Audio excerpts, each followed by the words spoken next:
Shalom. Puji Tuhan, mari bersama kembali kita merenungkan firman Tuhan dari kitab 2 Petrus pasal yang pertama. 2 Petrus pasal yang pertama ayat yang ketiga mulai sampai ayat yang ke-15 kita akan bahas.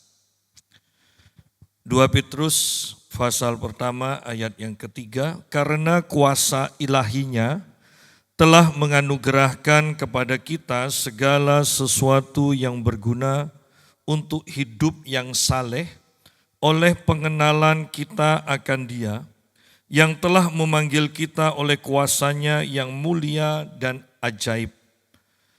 Dengan jalan itu Ia telah menganugerahkan kepada kita janji-janji yang berharga dan yang sangat besar, supaya olehnya kamu boleh mengambil bagian dalam kodrat ilahi dan luput dari hawa nafsu duniawi yang membinasakan dunia.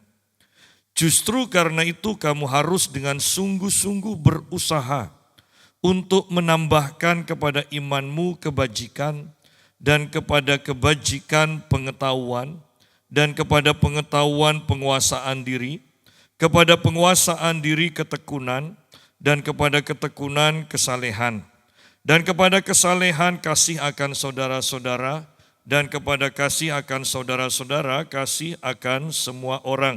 Kita berhenti sampai sini dulu. Di sini Rasul Petrus berbicara tentang anugerah Tuhan yang sangat luar biasa.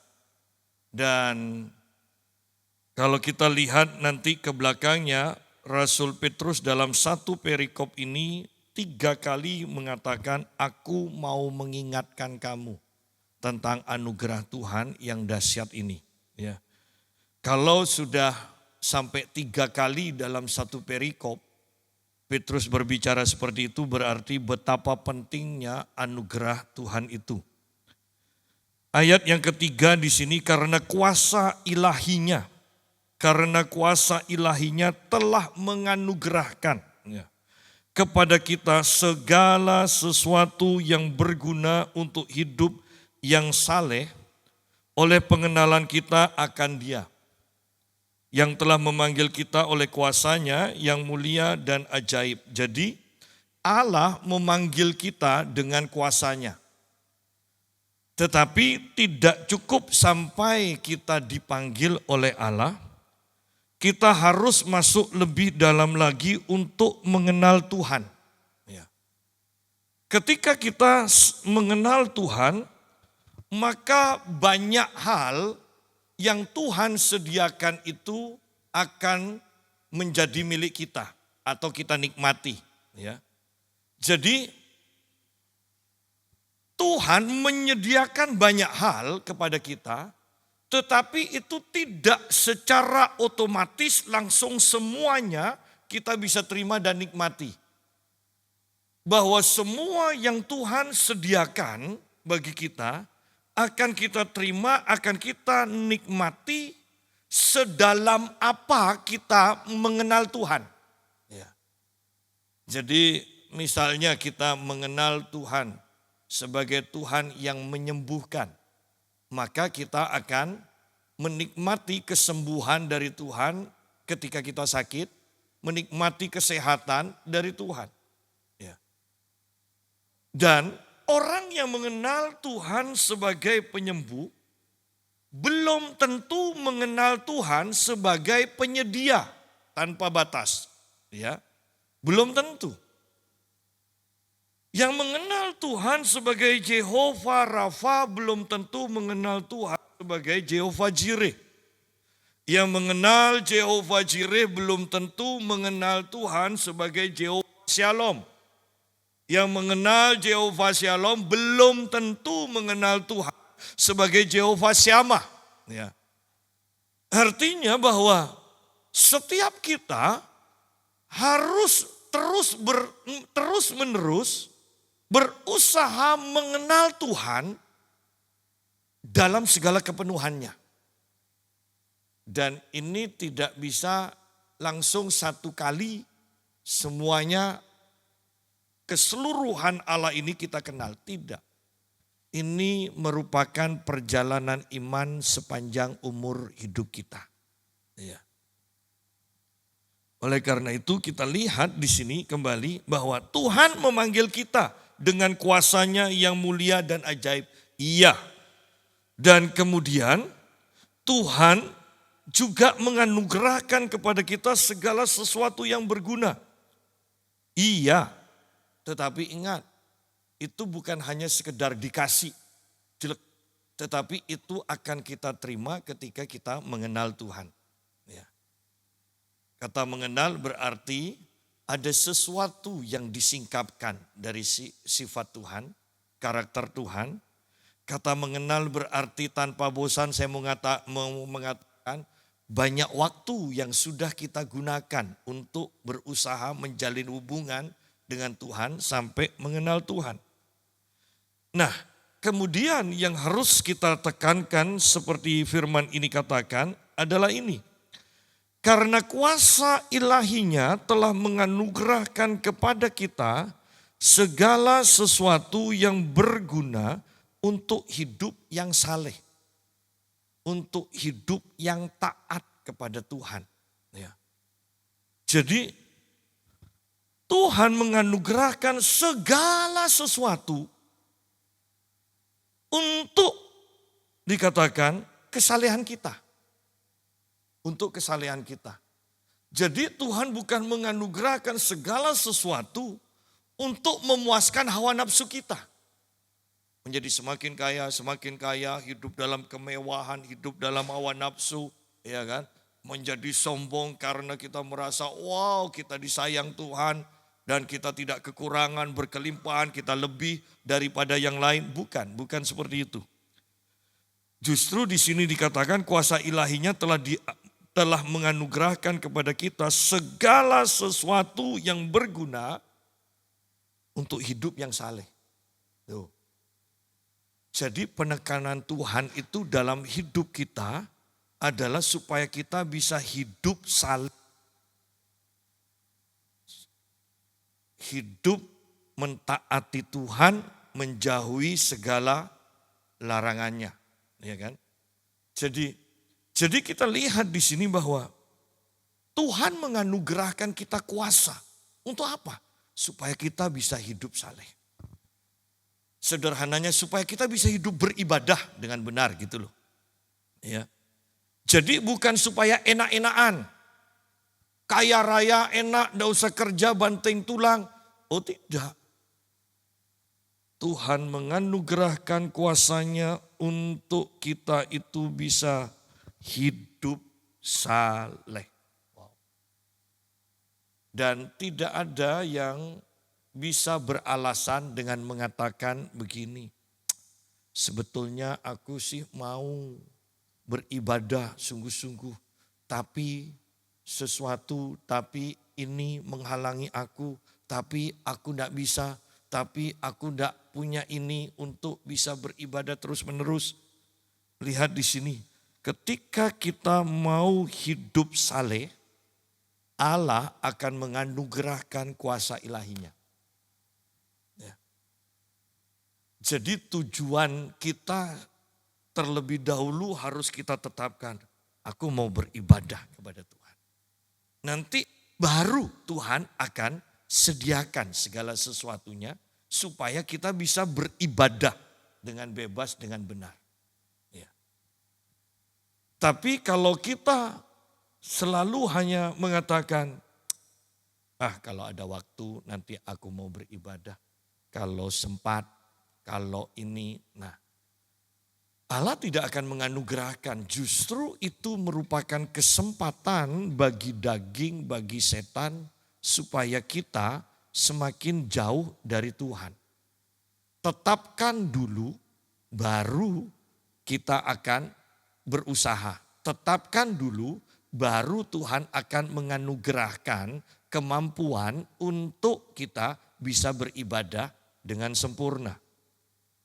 Karena kuasa ilahinya telah menganugerahkan kepada kita segala sesuatu yang berguna. Segala sesuatu yang berguna untuk hidup yang saleh, untuk hidup beribadah oleh pengenalan kita akan Dia. Wow. Ya. Hidup yang saleh, hidup beribadah. Dan semuanya Tuhan sediakan. Ya.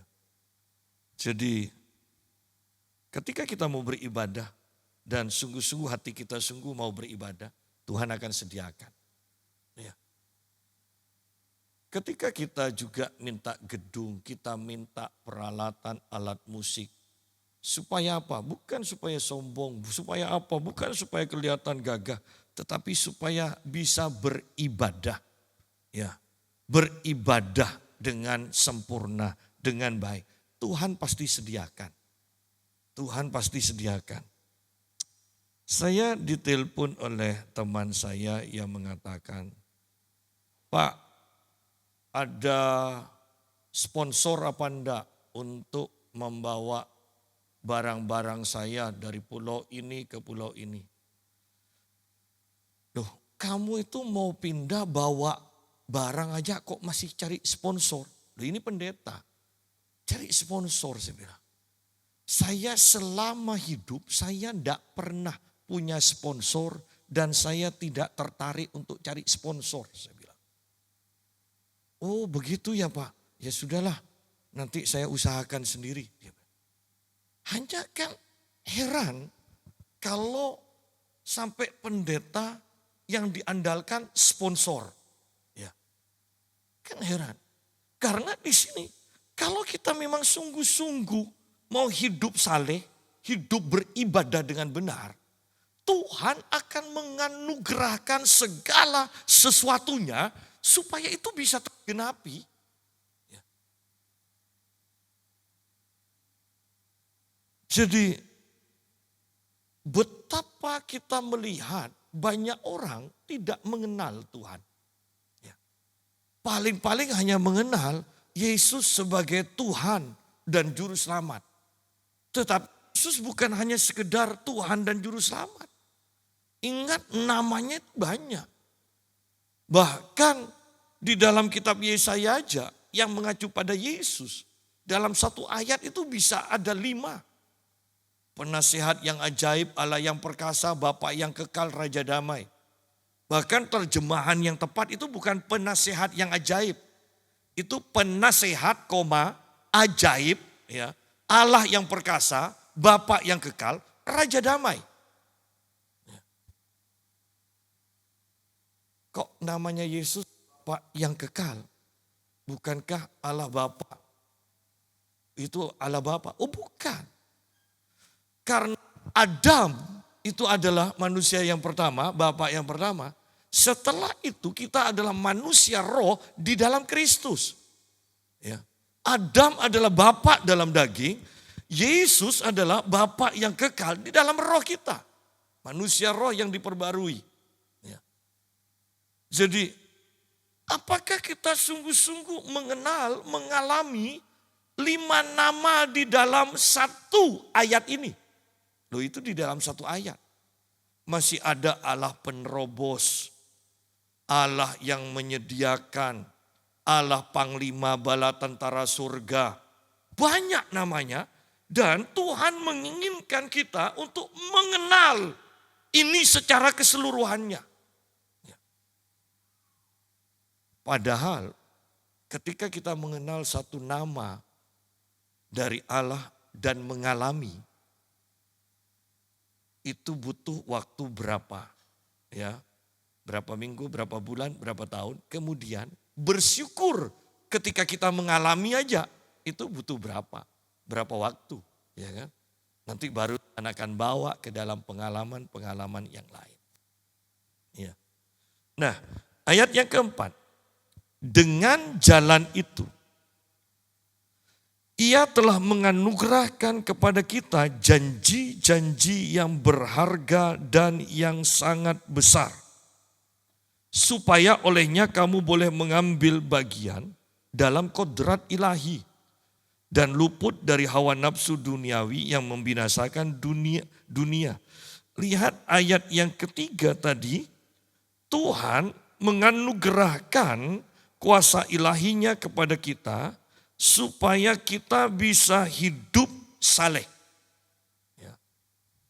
Sekarang yang kedua adalah Tuhan menganugerahkan janji-janji yang berharga dan yang sangat besar supaya kita itu mendapat bagian dikatakan dalam kodrat ilahi.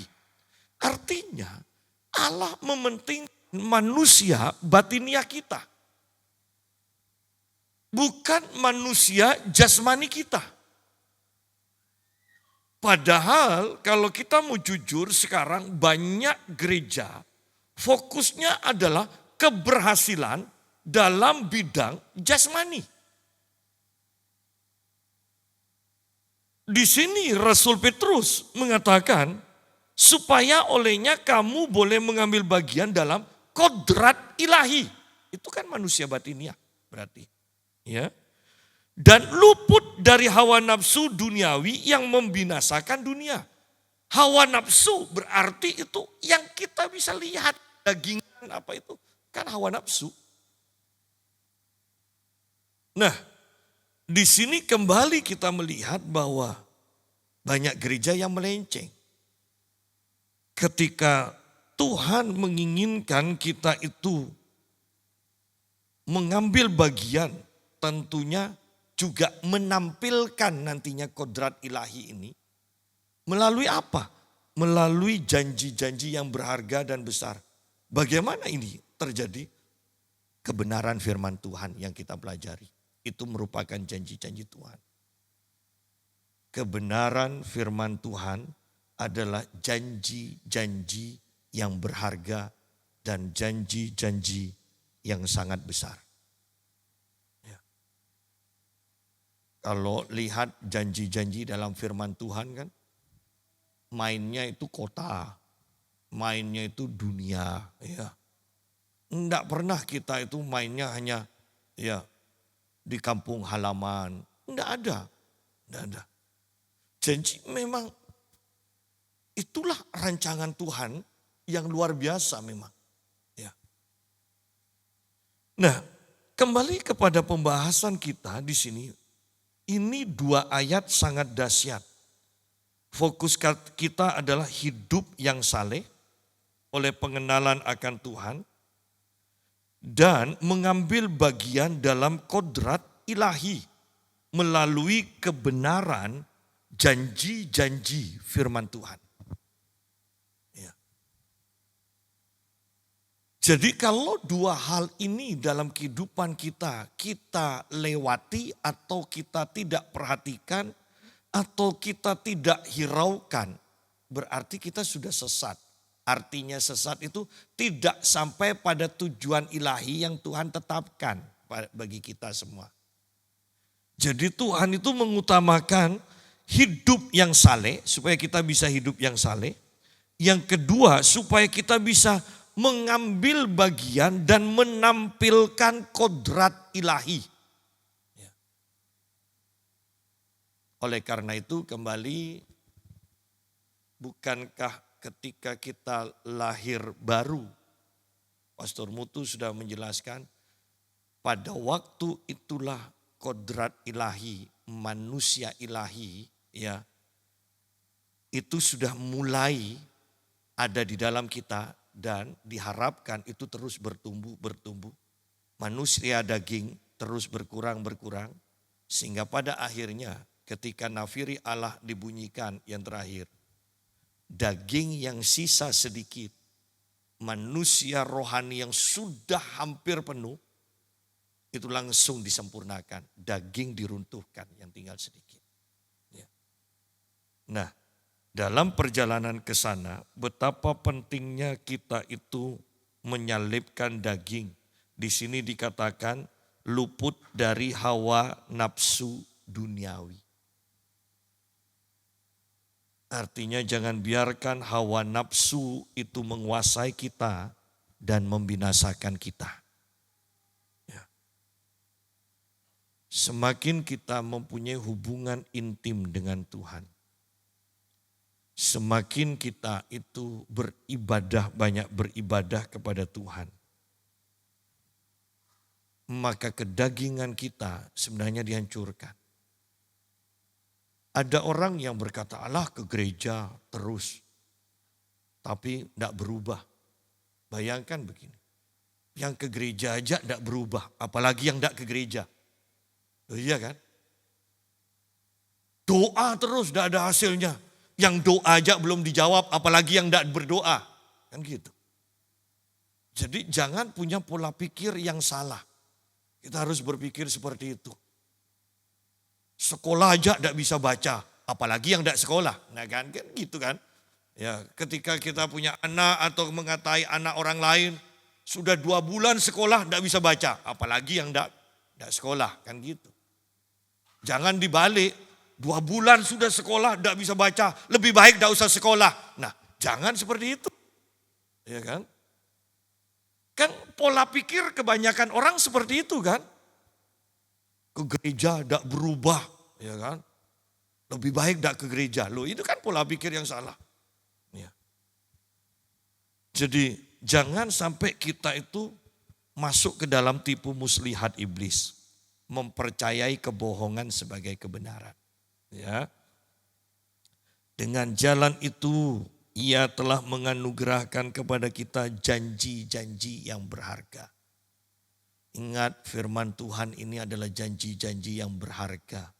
Bukan hanya sekedar karangan manusia, tetapi ini janji-janji Tuhan yang berharga. Dan ini adalah janji-janji Tuhan yang besar. Ya. Janji-janji Tuhan yang besar, supaya olehnya kamu boleh mengambil bagian dalam kodrat ilahi. Tanpa firman Tuhan, kita tidak akan pernah bisa mengambil bagian dalam kodrat ilahi. Ya. Oleh karena itu kan Alkitab selalu diserangkan. Alkitabnya palsu, ya palsu. Suruh tunjukkan mana yang asli, tidak bisa. Ya. Selalu Alkitab yang diserang, Alkitab yang diserang. Ya. Kita terus belajar Alkitab. Saya senang jadi orang Kristen. Ya. Karena kita ini belajar Alkitab. Sampai tidak sempat belajar Al-Quran. Ya kan? Loh iya, saya senang jadi orang Kristen karena belajar Alkitab tidak selesai-selesai. Sampai-sampai saya tidak sempat belajar Al-Quran. Ya. Banyak orang Islam itu bukan belajar Al-Quran tapi belajar Alkitab. Kan seharusnya Anda bersyukur. Ya. Ya. Kita harusnya bersyukur. Karena Paulus katakan dengan maksud apapun juga yang penting Injil diberitakan. Ya. Nanti pasti mereka kan tambah belajar. Loh kok gini, akhirnya nanti ketemu. Pasti ketangkep juga. Ya. Tikus main di jebakan terus. Akhirnya kena kejebak juga. Sudahlah, awalnya mungkin jebakan itu diputeri sama tikus.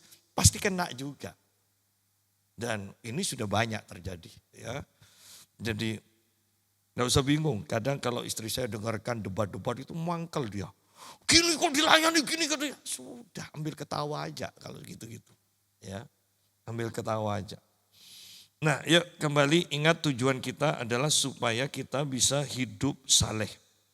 Yang kedua supaya kodrat ilahi di dalam kita itu dimunculkan. Kalau buku yang sangat terkenal 3 jilid tebel-tebel. Bukunya Watchman kalau Anda baca itu judulnya Manusia Rohani.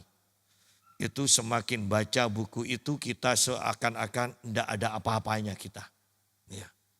Ya, jadi itu sungguh-sungguh penghancuran manusia daging, munculnya manusia rohani di sana.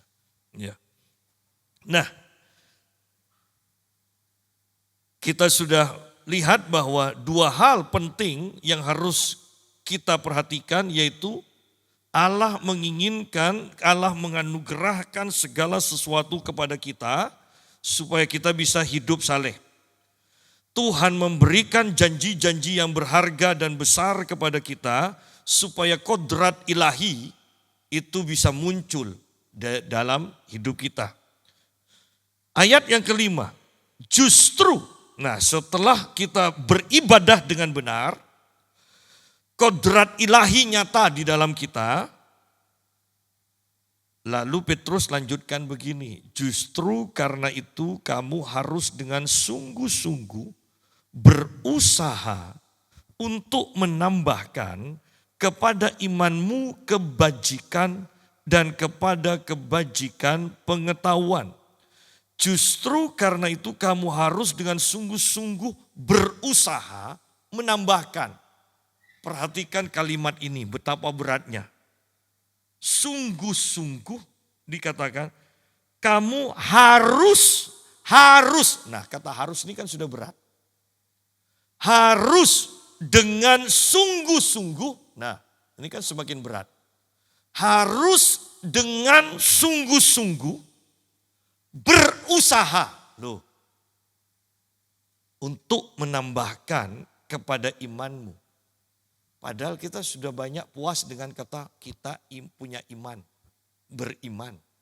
Ternyata menurut Rasul Petrus tidak cukup. Jangan hanya beriman. Kamu harus dengan sungguh-sungguh berusaha untuk menambahkan ya kepada imanmu kebajikan. Ya. Nah, supaya tidak dikatakan lebih baik tidak usah ke gereja lah. Toh banyak orang di luar gereja lebih baik daripada orang Kristen. Karena orang Kristen banyak berhenti dengan iman. Yang penting masuk surga, selamat, selesai. Ternyata perjalanan kita belum selesai. Rasul Petrus mengatakan, berusaha, kamu harus dengan sungguh-sungguh berusaha untuk menambahkan kepada imanmu kebajikan. Nah, di sini ya, banyak orang baik tanpa iman tidak mungkin bisa masuk ke surga. Ya. Tetapi kita di sini iman juga tidak cukup, belum selesai. Ya. Petrus katakan tambahkan kebajikan. Dengan iman kemudian ditambah kebajikan, wow. Sampai di sini kan sudah luar biasa sudah. Ya. Tetapi Petrus yang begitu menggebu-gebu kan, orangnya kan begitu kan. Petrus ini selalu bergairah. Dia katakan tidak cukup. Iman tambah kebajikan, tidak cukup. Kepada kebajikan harus disertai, ditambahi pengetahuan. Baik toh tidak punya pengetahuan, ditipu terus. Ya. Harus punya pengetahuan. Sehingga kita berhikmat. Pengetahuan yang dipenuhi hikmat. Kalau tidak ditambahi penguasaan diri, jadi sombong. Ya. Oleh karena itu kalau sudah punya pengetahuan, di sini dikatakan tambahi penguasaan diri. Ya. Kepada penguasaan diri, jangan hanya satu kali bisa menguasai diri.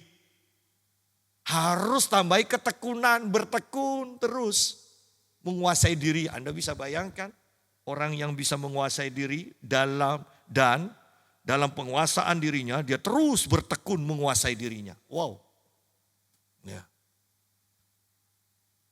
Kalau hanya satu kali penguasaan diri untuk apa? Ya kan? Tapi harus bertekun. Dan kemudian di sini dan pada ketekunan tambahi kesalehan. Ibadah. Kalau sudah bisa menguasai diri, berarti terkenal sebagai orang kudus dan selalu hidup kudus, jangan ndak ibadah. Ya.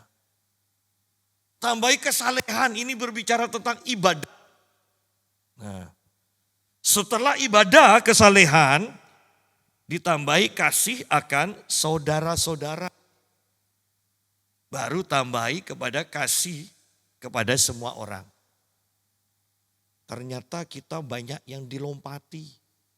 Ya, baru beriman langsung yang diharapkan, yang diinginkan dan merasa kita mengasihi semua orang. Lu kasih aja dikatakan, kasih saudara-saudara dulu, saudara seiman. Nggak usah oh yang di luar, ya kan? Saudara-saudara seiman ada yang kekurangan, ngadakan bakti sosial di mana-mana. Yang di depan mata mati, ya kan? Loh di sini ayatnya jelas kok. Kepada kesalehan kasih akan saudara-saudara, saudara seiman, ini artinya. Dan kepada kasih akan saudara-saudara seiman, kasih akan semua orang. Ya. Jadi ada langkah-langkahnya, tidak bisa langsung lompat. Kita sering kali orang Kristen itu, mau yang Kristen, mau orang di luar Kristen, mencemooh ada apa, ibadah terus. Tanpa kasih percuma, kasih percuma. Ya. Bahkan orang-orang Pentakosta kemudian sekarang juga ikut-ikutan. Ada apa bahasa roh terus, ya kan? Tanpa kasih percuma, kasih percuma. Kalau bahasa roh itu masuk ke dalam ibadah, berarti kita sudah lompat ibadahnya, enggak langsung kasih. Omong kosong. Bagaimana kalau anak kita dari kelas 1 SD langsung lompat ke kuliah? Ya. Hebat kelihatannya. Tapi ya kan, enggak bisa apa-apa. Banyak dari orang Kristen diharapkan seperti itu. Iman kepada Yesus kemudian langsung kasih. Tidak bisa. Anda harus dimuridkan. Kan Alkitab katakan dimuridkan. Berarti tahap demi tahap. Dari iman, tambah kebajikan, tambah pengetahuan, tambah penguasaan diri, tambah ketekunan, tambah kesalehan, tambah kasih kepada saudara, kasih kepada semua orang. Ini namanya pemuritan. Ya. Kelas 1, kelas 2, kelas 3, kelas 4, kelas 5, kelas 6. Ya. Selesai yang luar, pola pikir terus diubahkan. Selesai pola pikir diubahkan, pengalaman-pengalaman supranatural dengan Tuhan mulai dialami.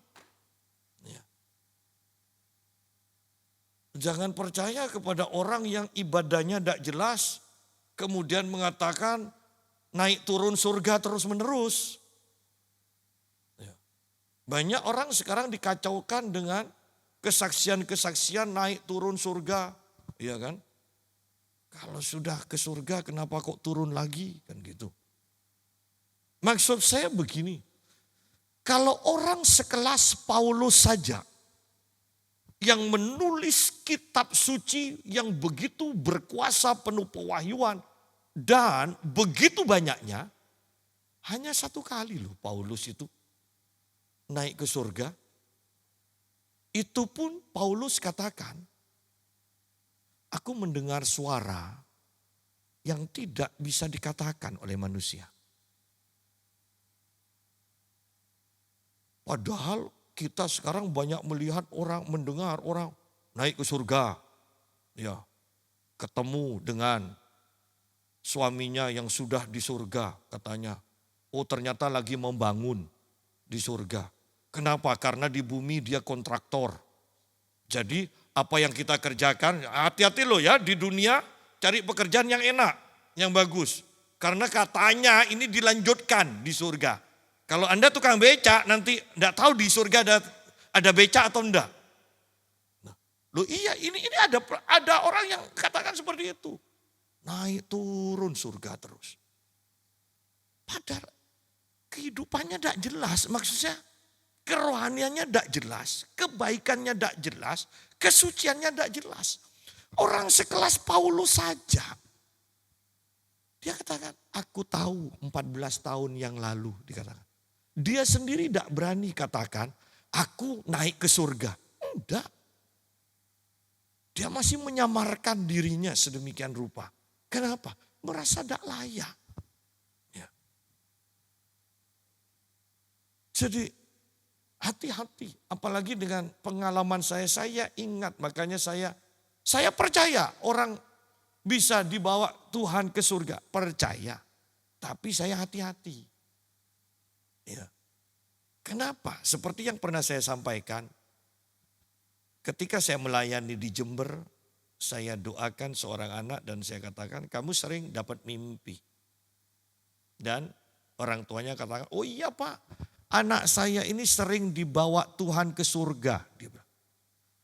Ketemu dengan Nabi Samuel, ketemu dengan Rasul Petrus, ketemu dengan Rasul Paulus. Wah, saya bilang hebat, puji Tuhan. Nah, iya kan, ini tulus saya katakan, hebat puji Tuhan, saya bilang. Kemudian kira-kira 1-2 jam kemudian ada ibadah remaja muda yang saya layani dan anak ini juga ikut. Selesai saya menyampaikan firman, saya katakan, ayo nikmati ya, ada hadirat Tuhan, pengurapan Tuhan sangat dahsyat sekarang ini. Dan saya tidak berdoa, saya hanya katakan seperti itu. Tiba-tiba anak yang dapat penglihatan terus ini, yang naik ke surga terus, dia menjerit, sakit, panas. Dan dia jatuh. Panas, sakit, dia pegang kakinya. Ketika saya usir roh jahatnya, dia mencekik dirinya sendiri. Saya usir roh bunuh dirinya. Nah kemudian akhirnya dilepaskan, pertanyaannya. Lalu naik ke surga itu sungguh-sungguh dari Tuhan. Ya. Di sini saya mulai hati-hati dengan pengalaman naik ke surga, pergi ke neraka, ya kan? Kok enak, ya. Itu memang mengadu adrenalin itu. Ya kan? Kalau ke neraka kan, neraka keluar, kok ingat jalan keluarnya? Coba dah ingat jalan keluarnya. Ya kan? Nah, kembali kepada pembahasan kita, ingat, jangan lompat. Pemuritan itu ada tahap demi tahapnya. Dari iman, kebajikan, jangan langsung iman kasih kepada semua orang. Selesai, Anda cepat mati nanti kalau selesai. Biarkan tahap demi tahap dilalui supaya panjang umur. Ya, kalau sudah selesai pengalaman semuanya kan, untuk apa di bumi lagi kan? Ya. Jadi, ayo kita lihat di sini tahap demi tahap, tahap demi tahap. Bahkan nantinya kita bisa ngulang lagi kok ke tahap mundur lagi ketika kita tidak bertekun. Ya, apa yang sudah kita alami dulu berhasil, sekarang kok dagingnya kambuh lagi di bidang itu. Itu akan ngulang lagi kok. Ya. Nah, yuk kita lanjutkan ayat yang ke-8. Setelah semua ditambah. Nah, dan ini tentunya tidak mudah sehingga Rasul Petrus katakan kamu harus dengan sungguh-sungguh berusaha untuk menambahkan. Nah, ya. Ini tidak mudah berarti. Sebab apabila semuanya itu ada padamu dengan berlimpah-limpah, kamu akan dibuatnya menjadi giat dan berhasil dalam pengenalanmu akan Yesus Kristus Tuhan kita. Apabila semuanya itu ada padamu dengan berlimpah-limpah. Jadi iman, kebajikan, pengetahuan, ya, penguasaan diri, ketekunan, kasih. Ini kalau ada pada kita berlimpah-limpah dikatakan akan membuat kita menjadi giat dan berhasil. Terjemahan lain mengatakan akan membuat kita menjadi tidak mandul dan berbuah. Artinya bahwa kalau kita hanya mandek di iman, tanpa ada kebajikan, tanpa ada penguasaan diri, ketekunan semuanya itu, maka dikatakan kita tidak akan berbuah. Ya. Tetapi ketika kita terus tambah ini, baru berbuah. Ya. Kita tidak akan mandul dikatakan. Di sini dikatakan giat dan berhasil. Terjemahan yang lebih tepat mengatakan tidak mandul dan berbuah. Ya. Kenapa orang menjadi mandul dalam kekristenannya? Berpuluh-puluh tahun tetap seperti itu aja. Karena tidak menambahkan sesuatu kepada imannya. Ya. Sudah pokoknya tanam padi, sudah biarkan. Tidak usah tambah air, tidak usah tambah pupuk, ya kan? Ya. Sudah biarkan. Mati juga. Ya. Sama dengan iman. Percaya Yesus adalah Tuhan dan Juru Selamat. Amin, percaya. Selesai. Tidak ditambahkan kebajikan, penguasaan diri. Mati, tidak berbuah. Dan kalau mau jujur kembali, bukankah ini yang banyak terjadi di banyak gereja? Beriman, selesai. Padahal ingat, kembali saya mau katakan, ingat. Kita dimuridkan, tujuannya perintah dari Tuhan adalah muridkan. Berarti tambah, tambah, tambah, tambah. Ya.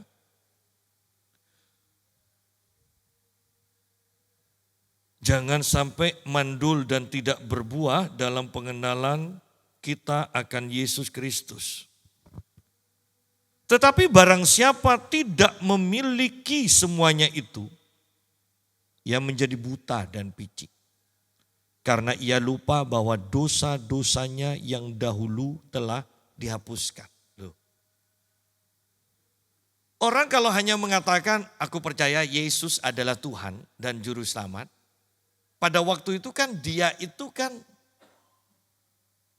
percaya bahwa dosa-dosanya dihapuskan oleh Tuhan. Ya, pada waktu terima Tuhan Yesus pertama kali, kita semua percaya bahwa dosa-dosa kita dihapuskan. Tetapi bayangkan kalau kita sudah berhenti di sana, tetapi tidak ada pertumbuhan rohani, tidak ada kemajuan. Ya. Artinya kita juga tidak mengalami perubahan. Kan lama-lama kita juga akan berpikir, sungguh-sungguhkah dosa saya sudah dihapuskan? Kenapa? Tidak ada perubahan kok. Ya. Kalau kita tidak ada perubahan, kita sendiri akan ragu-ragu, apalagi orang lain lihat kita kan. Enggak, orang itu belum diselamatkan. Pasti seperti itu. Lu kita sendiri yang 5 tahun ikut Tuhan tidak ada perubahan, kan kita akan ragu. Kita kemudian akan terjebak dengan perkataan, ya namanya manusia masih terdiri dari darah dan daging. Tidak mungkinlah lepas dari dosa. Nah, kenapa kita mengatakan seperti itu? Karena dari awal kita tidak bertumbuh kerohaniannya. Orang yang tidak bertumbuh, orang yang tidak berbuah, di sini dikatakan, barang siapa tidak memiliki semuanya itu, ia menjadi buta dan picik, tidak bisa lihat kebenaran, bahwa dosanya sudah dihapuskan, bahwa dia adalah orang kudus. Ya. Kenapa? Karena kekudusannya tidak kelihatan memang. Tetapi kalau ditambahkan, kelihatan pasti kekudusannya. Ya. Barang siapa tidak memiliki semuanya itu, ia menjadi buta dan picik karena ia lupa bahwa dosa-dosanya yang dahulu telah dihapuskan. Sidang jemaat, ini hal yang penting. Jangan sampai kita lupa bahwa dosa kita sudah dihapuskan oleh Tuhan. Ketika kita selalu ingat dosa saya sudah dihapuskan, sekarang saya orang benar. Secara otomatis kita akan merasa bertingkah laku sebagai orang benar. Ya. Tapi kalau kita merasa selalu kita orang berdosa, maka kita akan bertingkah laku sebagai orang berdosa. Ya.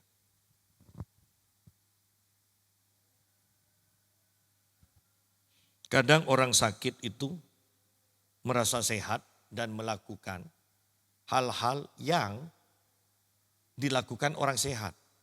Tapi keluarganya kemudian katakan, Papi, Mami, gak tahu ya kalau sakit. Ya, selalu diingatkan, sakit. Oh iya ya, sakit ya. Maka yang dilakukan, sakit. Coba dibiarkan ketika dia melakukan hal-hal yang dilakukan orang sehat, Jangan diingatkan bahwa dia sakit. Ya, maka dia akan sehat terus. Tetapi ketika dia diingatkan terus, papi, mami sakit, gak mau istirahat, maka dia akan sakit. Pasti seperti itu. Ya. Kalau tidak percaya, coba salah satu keluarga Anda, coba diingatkan terus kalau dia sakit. Sakit, kalau lakukan itu sesuatu, jangan terlalu capek, nanti sakit. Coba ucapkan terus. Maka orang itu, keluarga Anda akan sakit. Ya. Jadi hati-hati di sini. Bahkan bukan hanya firman Tuhan yang katakan hidup dan mati dikuasai lidah, tetapi ahli-ahli jiwa pun mengerti akan hal ini, kuasa dari perkataan. Ya, pikiran. Oleh karena itu banyak hamba-hamba Tuhan, tokoh iman yang mengatakan sakit mau sembuh, kamu harus bisa merasakan, membayangkan terlebih dahulu kalau kamu sudah sehat apa yang akan kamu lakukan. Maka kamu akan jadi seperti itu, dia bilang. Ya. Nah, ayat yang ke-10.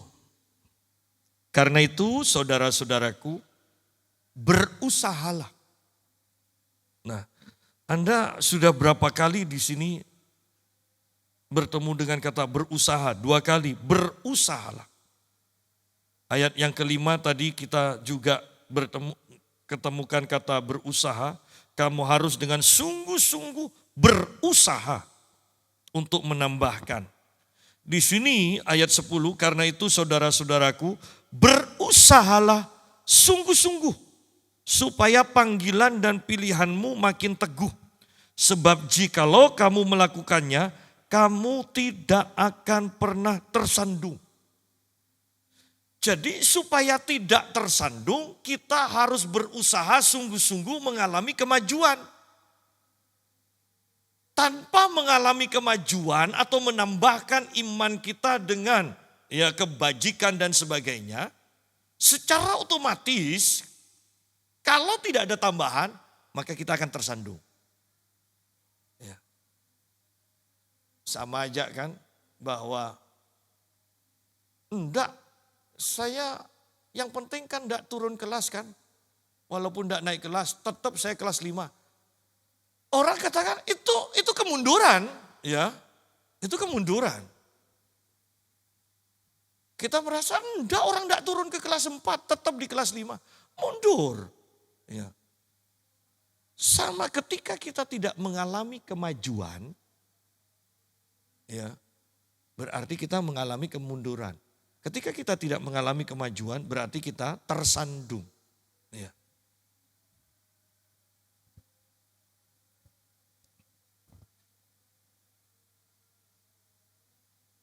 Ayat yang ke-11, dengan demikian kepada kamu akan dikaruniakan hak penuh untuk memasuki kerajaan kekal, yaitu kerajaan Tuhan dan juru selamat kita, Yesus Kristus. Ternyata memasuki kerajaan kekal dengan hak penuh itu tidak mudah. Ini kan akan menjadi pikiran kita yang serius.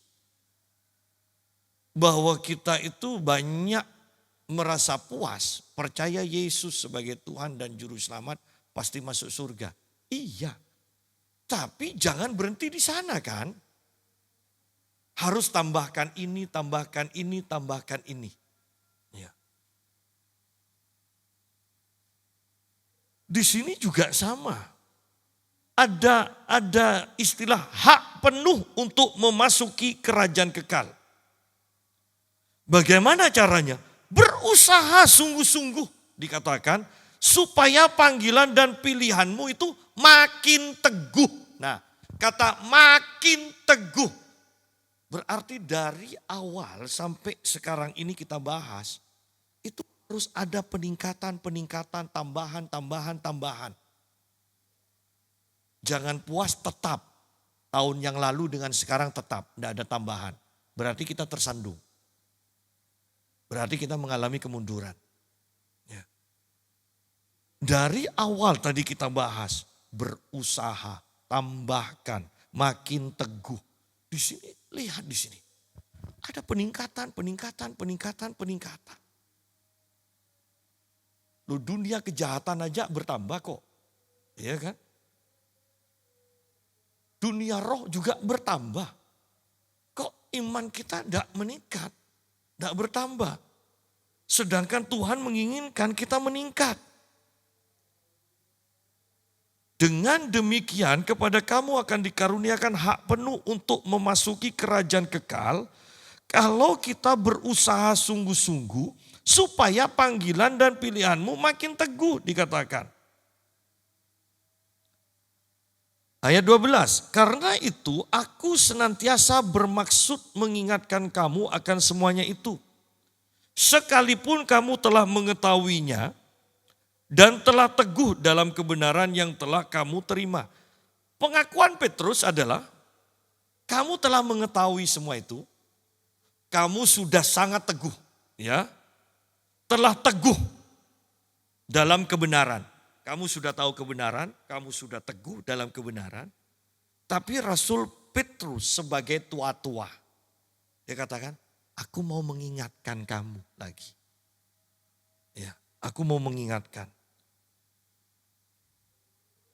Bahkan bukan hanya mau, di sini dikatakan, aku senantiasa bermaksud, selalu mengingatkan kamu akan semuanya itu. Kamu harus berusaha meningkat, bertambah. Dan Rasul Petrus katakan, aku tidak akan bosan-bosan loh, aku akan ingatkan kamu terus.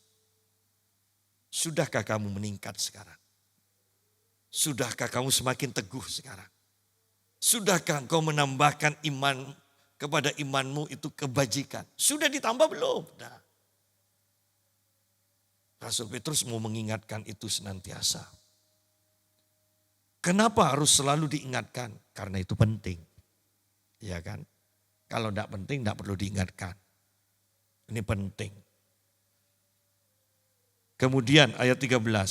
Aku menganggap sebagai kewajibanku untuk tetap. Nah, tadi senantiasa mengingatkan. Sekarang tetap mengingatkan kamu akan semuanya itu selama aku belum menanggalkan kemah tubuhku ini. Berarti Petrus cerewet dong. Ya, tetapi tidak masalah. Ini masalah penting. Masalah penting. Sehingga Rasul Petrus katakan, senantiasa mengingatkan kamu, pertama. Yang kedua, kewajibanku untuk mengingatkan kamu. Ya, kedua. Yang ketiga, ayat 15, tetapi aku akan berusaha supaya juga sesudah kepergianku itu, kamu selalu mengingat semuanya itu. Aku senantiasa mengingatkan kamu, pertama. Kedua, kewajibanku untuk mengingatkan kamu. Ketiga, selalu mengingatkan semuanya itu. Berusaha dikatakan. Aku akan berusaha. Senantiasa mengingatkan, kewajibanku untuk mengingatkan, berusaha untuk selalu mengingatkan. Wow, 3 kali loh. Berarti kan penting supaya kita terus bertumbuh. Sampai Rasul Petrus mengingatkan sampai 3 kali. Senantiasa, wajib, dan selalu mengingatkan. Ya. Dan Rasul Petrus sendiri pada akhirnya mengatakan begini. Sebab aku tahu, ayat 14. Bahwa aku akan segera menanggalkan kemah tubuhku ini. Sebagaimana yang telah diberitahukan kepadaku oleh Yesus Kristus Tuhan kita. Bagi orang yang bertumbuh kerohaniannya. 1. Kematian bukan sesuatu yang menakutkan. Tidak tersirat sama sekali Petrus takut menghadapi kematian. Ya kan? Ayat 14. Yang kedua, ketika kita sungguh-sungguh bertumbuh dalam pengenalan kita akan Tuhan. Sepertinya ada istilah mati mendadak. Coba lihat di sini. Sebagaimana yang telah diberitahukan kepadaku oleh Yesus Kristus, Tuhan kita. Rasul Petrus mengatakan sebelum mati, Yesus sudah beritahu kok sebentar lagi kamu mati. Jauh hari sebelum Petrus akan mati pun, Yesus sudah beritahu. Nanti kalau sudah tua kamu tidak akan, berarti Petrus tidak akan mati muda. Petrus akan mati ketika rambutnya sudah putih. Walaupun sekarang anak muda banyak yang putih rambutnya. Ya kan? Tidak tahu apa yang dipikirkan. Bebannya rupanya besar sekali anak-anak muda sekarang. Masih muda sudah ubanan. Padahal saya sendiri jarang ubannya loh. Ya, kemudian kalau kita lihat Paulus pun sama kok. Ketika dia bahkan tahu cara kematiannya itu seperti apa, darahnya mulai menetes, dia enak aja ngomong. Tetapi yang pasti, sebelum Paulus mati pun, Tuhan sudah memberitahu kepadanya. Karena Paulus mengatakan darahku sudah mulai menetes, dicurahkan. Dia sudah tahu. Dia sudah berpesan kepada jemaat Efesus, kalian tidak akan bertemu dengan aku lagi. Ya. Paulus sudah tahu. Jadi ketika kita bertumbuh kerohanian kita, saya mau tekankan, kematian bukan sesuatu yang menakutkan. Itu hanya pemberitahuan. Kematian bukan sesuatu kejadian yang mendadak, yang tiba-tiba. Itu sudah diberitahukan. Jadi mari kita yang ada di sini bertumbuh, terus bertumbuh. Tambahkan kepada iman kebajikan. Tambahkan pada kebajikan itu pengetahuan dan seterusnya. Tambahkan, terus mengalami peningkatan. Terus mengalami peningkatan. Dan pertahankan itu. Terus mengalami peningkatan. Karena Tuhan menginginkan kita beribadah dengan benar. Yang kedua, kodrat ilahi, manusia batinnya itu harus semakin kuat.